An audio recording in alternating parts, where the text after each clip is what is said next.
Good afternoon dear students. हमारे पास physics chapter first है। फिजिक्स के बारे में अगर मैं बात करूं, physics is the branch of science which study about the nature and the natural phenomena. Dear student, अगर हम अपने चारों तरफ कहीं पर भी देख लें, जो भी चीज़ है, पंखा घूमना, गाड़ी का चलना, हमारा चलना, गाड़ी में बैठना, हमारा नल का चलना, नल से हम पानी का निकालना, पानी का नीचे गिरना, ये सारी एक्टिविटीज़ हमारे पास जो हमारी दिनचर्या में जो भी चीज़, दैट इज़ कॉल्ड फिजिक्स। ये नेचुरल फिनोमिना है। इसका जो बेसिक इंट्रोडक्शन है, जब भी हम मुलाकात करेंगे लॉकडाउन के आफ्टर, उसका और ज़्यादा एक्सप्लेनेशन करेंगे।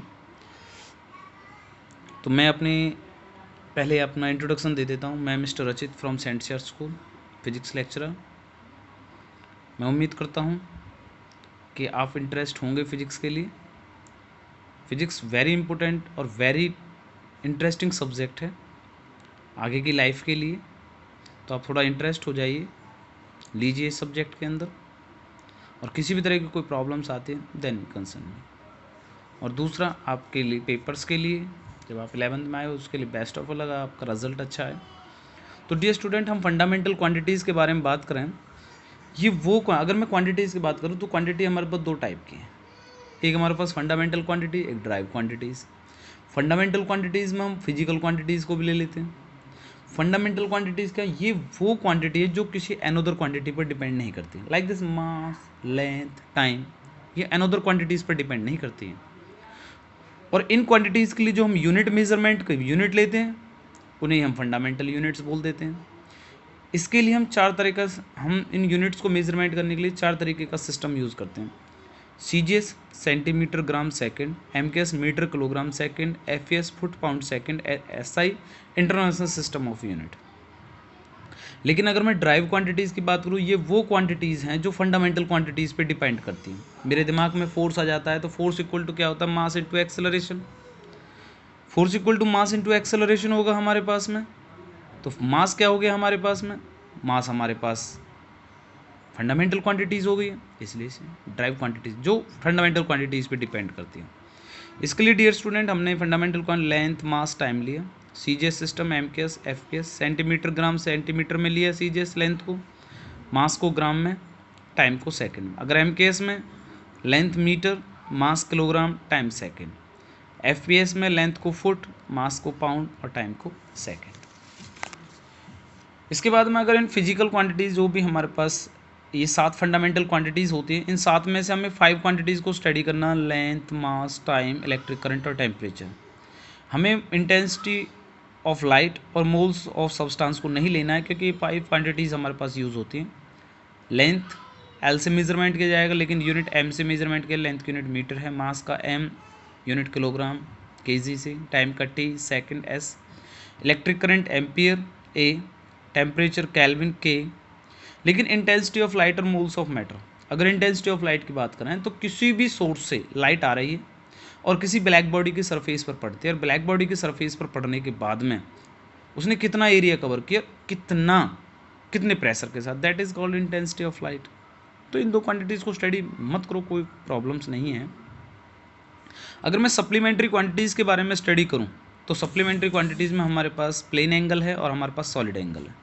तो प्लेन एंगल के बारे में अगर मैं बात करूं, तो जैसे कि एक स्फीयर है हमारे पास में, ये सेंटर है, ये रेडियस हो गया, ये इसका आर्क हो गया, ये theta, that is called plane angle. Arc upon radius इसका फॉर्मूला होता है L अपॉन। ये छोटी मोटी चीज़ें जो आप लोग स्टडी करके आ चुके हैं। लेकिन सॉलिड एंगल, हमारे पास एक क्यूब की साइड था, अगर इस साइड से सारे हमारे आइस पे पड़ेंगे तो बहुत सारे एंगल्स हमारे पास क्रिएट होंगे।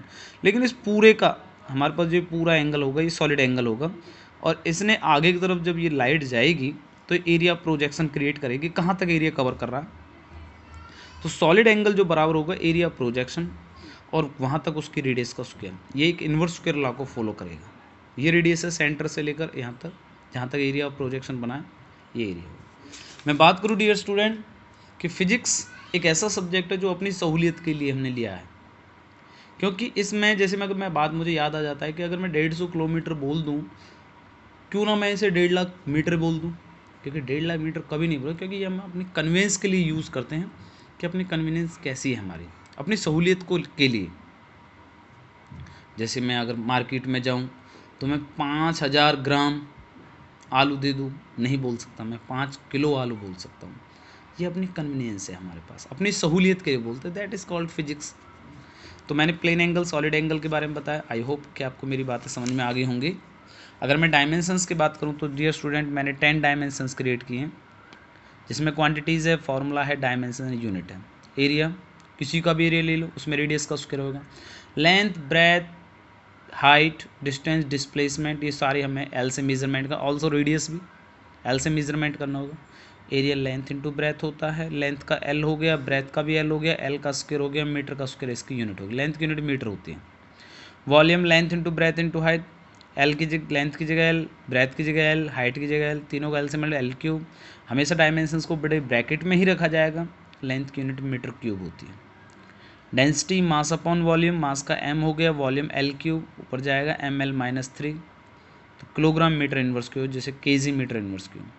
स्पीड, वेलोसिटी एक ही क्वांटिटी है, जिसे distance upon time, displacement upon time, सिर्फ इतना डिफरेंस है कि डिस्टेंस और डिस्प्लेसमेंट के लिए अगर हम बात करते हैं कि मुझे ए बी सी, इस तरह से मुझे ए से सी जाना है, तो मेरे लिए दो रास्ते, या तो ए से बी जाइए और बी से सी जाइए, this is called the distance. अगर ए से सी जाना चाहते हो तो डिस्प्लेस, एक शॉर्टेस्ट पाथ जो आप यूज़ करना है, that is called displacement. Unit हमारे पास सेम रहेगा, डायमेंशन सेम रहेगा, LT-1 यूनिट मीटर पर सेकेंड। एक्सेलरेशन क्या होता है? Change in velocity with respect of time. Velocity का LT-1 आया, टाइम का T आ गया, LT-2 हो गया, तो मीटर पर सेकेंड का स्क्वायर हो जाएगा। फोर्स मास इंटू एक्सेलरेशन होता है, एक्सेलरेशन का LT-2 निकाल चुके हैं, मास ऑलरेडी है तो MLT-2 हो गया। अपनी सहूलियत के लिए हम इसकी यूनिट जो है वो kilogram metre second inverse square बना सकते थे, लेकिन न्यूटन साहब ने इसे अपने नाम से मेजरमेंट कर दिया। ऐसे और भी ये सारे साइंटिस्ट हैं जिन्होंने अपने नाम से मेजरमेंट किया। वर्क आपको पता है, फोर्स इंटू डिस्प्लेसमेंट, फोर्स की डायमेंशंस आपके सामने है, डिस्प्लेसमेंट एल हो गया, मैंने बताया distance, displacement, length, breadth, height, radius, इन सभी डायमेंशंस एल होगा, एल से एल का स्क्वायर किया, M L square T-2 square हो गया, और वर्क की जो यूनिट होगी जूल होगा। पावर वर्क अपॉन टाइम होता है, वर्क के डायमेंशंस अभी निकाली हमने, टाइम का T हो गया, T ऊपर लेके जाएंगे, एम एल स्क्वायर T-3 हो गया, यूनिट हमारे पास वॉट से मेजरमेंट के जाए। प्रेशर फोर्स अपॉन एरिया होता है, फोर्स के dimension ML-T-2, area L square, L से एल कट गया तो ML-1 T-2 बच गया। यूनिट हम फोर्स की न्यूटन और एरिया मीटर स्क्वायर भी लिख सकते थे, लेकिन अपनी सहूलियत के लिए साइंटिस्ट पास्कल जी ने अपने नाम से मेजरमेंट कर लिया। न्यूटन मीटर इनवर्स स्क्वायर भी लिख सकते हैं। तो ये चीज़ें हमारे पास डायमेंशंस है। आई होप मेरी बातें समझ में आ गई होंगी, थोड़ी फास्ट है, लेकिन अगर किसी तरह की कोई प्रॉब्लम्स आती है तो डियर स्टूडेंट कंसर्न मी, थोड़ा वर्क है, रिटर्न वर्क ज़रूर करना है, ताकि बाद में आप लोग लॉकडाउन के बाद में रिटर्न वर्क ना करना पड़े। हम सिर्फ आप लोगों को अंडरस्टैंड करा सकें, समझा सकें, आपको रिटर्न वर्क करने की ज़रूरत नहीं पड़ेगी अगर आप आज ही रिटर्न वर्क कंप्लीट करोगे। Thank you so much.